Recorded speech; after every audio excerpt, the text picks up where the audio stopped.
Hello and welcome back to the channel. My name is Taylor and today I'm going to tell you about how I choose what books I like to buy.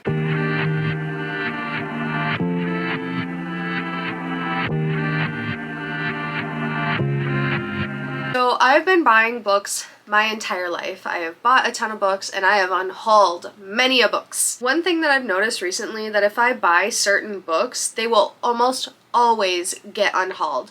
So today I'm going to tell you about how I make my decisions on whether to buy a book or not. If you like reading or crocheting or crafty content, don't forget to give this video a like and subscribe to the channel. Come on this little journey with us. I would love to have you as a part of our little growing community. And let's hop in. So first we'll start with thrifted books. I'm sure as you've seen on the channel, I have many book hauls where all the books are thrifted. Because the price is a lot less, I really don't put a lot of thought into my thrifted books. There are some that I will almost always pick up. Classics, particularly like Penguin classics, Barnes & Noble classics, other classic titles that don't fall under those two umbrellas. I also look for popular titles that I have been interested in reading, but it's less likely that I will find those at a Goodwill or a Savers. Most of those sorts of books I will find at half-price books, but because the prices are higher there, I will take more time on deciding what books I want to buy from half-price books. Overall, secondhand books have less monetary investment into them, therefore I don't feel as much guilt if every now and then there's one that's a dud. And most of the time, because like I said, I prioritize classics, even if it's not my favorite classic in the world, I'm probably still going to keep it because of its sort of literary value, which I don't know how you feel about that, but that's how I feel, and it's my personal library, so. Where I really have a tough time deciding what books to buy is at Barnes & Noble, Books A Million, or an independent bookstore. I like to make sure that I'm buying books that will fill out my life library and books that will help me keep me engaged and books that I want to read again. So there are a few genres that I've learned to be super cautious of when buying. For myself, those are romance, thrillers, and graphic novels. With books in these genres in particular, I feel like I read them and then I'm like, okay, cool, I'm done. That's not to say that there aren't exceptions to the rule. There are romance books that I love that I know I want to return to.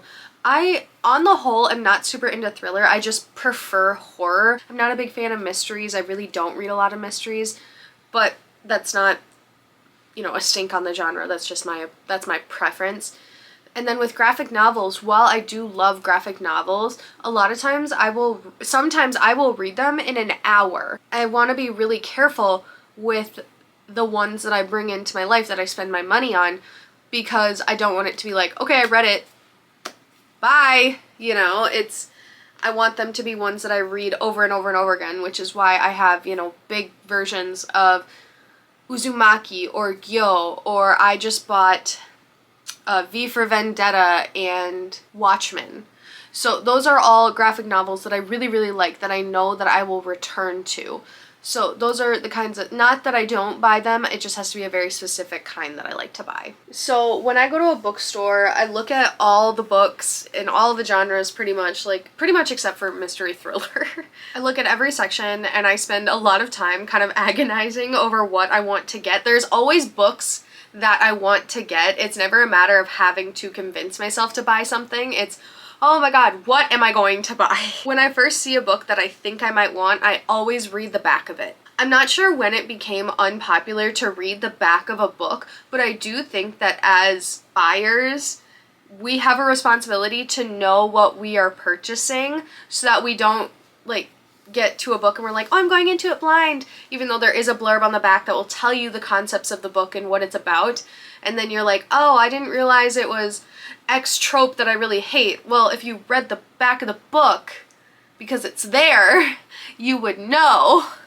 So I don't know when it became not popular to do that. I still very much do that. It is a huge money saver and it saves me a lot of the time. Because if I see a book with a really cute cover and then I read the back of it and I'm like, that doesn't look fun, but gosh, that cover is really cute, then it will keep me from buying it. So if the back looks good to me, I next check to see if the book is available on Libby. Libby is my digital library app, and depending on how much I think I want the book, if it's a long wait period on Libby, I will consider getting the book. A lot of the time I tag the book for later reading, and this deters me from buying a lot of books that are available in my digital catalog at my library. I listen to a lot of audiobooks. That is the main way in which I intake my reading. Therefore, if a library has an audiobook on a book that I'm considering buying, a lot of times I won't buy the book. I'll just listen to the audiobook and I'll put it on hold and I'll wait. After the library, if I check Libby and it's like several months wait for both the audiobook and the ebook, I'm like, okay, but I really, really want this. Or, you know, my library doesn't have everything. So next, I actually check Goodreads. I know that reviews aren't really like the end-all be-all for a book. Sometimes it's nice to know if other people that you have connections with on Goodreads like the book, or sometimes on the back or on the blurb on Goodreads, it doesn't tell you that there are certain trigger warnings. And sometimes people will say, like, in their review, like, this happens and I didn't like that. And I'm like, oh, haha, that's really good to know, because I have to be really careful with like dark romances. There are just some things that I can't handle, that I don't like. And so there are obviously the popular ones where I'm like, oh, I want to read those.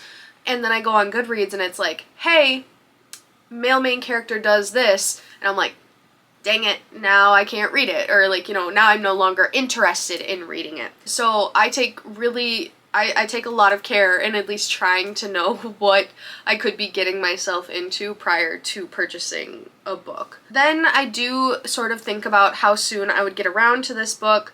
If I really want it, I'll convince myself that I'll bring it home and read it right away, even though that is not true at all. Price is also a big deciding factor, as paperbacks can be like between $18 to $21 now, which is so crazy. I'm like a paperback person. I don't love hardbacks. Obviously I have hardbacks, I thrift hardbacks. If I can avoid hardback books, I will. So these are just some of all the things that I look into when choosing to purchase a book. The reason why I choose not to buy thrillers, romances, or graphic novels is because I read them too fast and then I don't want them anymore. I don't feel that there is any more for me to glean from their stories. Some graphic novels only take me an hour to read. And I love romances, but a lot of them don't feel impactful enough for me to keep on my bookshelves forever. A lot of them the way I view a lot of romances is almost as if they're movies. Like, we're just having a fun, happy-go-lucky time. And that is okay, because that is the purpose of that book. But that doesn't mean that I want or need to own it. And a lot of the titles that I'm interested in for both romance and thriller are pretty readily available at my library, so it's easy for me to support my local library using the Libby app, and then I get to read the books that I want. So what kind of books do I buy often? I buy books that would take me longer than a library checkout would allow me. So for example, I have a copy of The Count of Monte Cristo. There is no way I could read that in 21 days. It is a book that is over 1,000 pages long. Get popular books that have several month wait periods, but I want to read them now. I did buy Sunrise on the Reaping that my mother has that she has not read yet. And every time I see her, I'm like, have you read Sunrise on the Reaping yet? And the answer is always no. I buy a lot of nonfiction books that have interesting premises that I know that I will want to annotate. I buy a lot of classics with cool covers because I can't keep myself from buying them. I bought a copy of East of Eden by John Steinbeck. While the premise of East of Eden sounds so good, I saw the cover and I was like, oh my god, I need it. I need it so bad. Did I need it? No. And then last, books that I did read from the library but know that I want to keep them forever. So I've talked about White Rural Rage, and I actually listened to that book on audio and had to go buy the book the next day. I thought it was that good. That does not happen super often for me.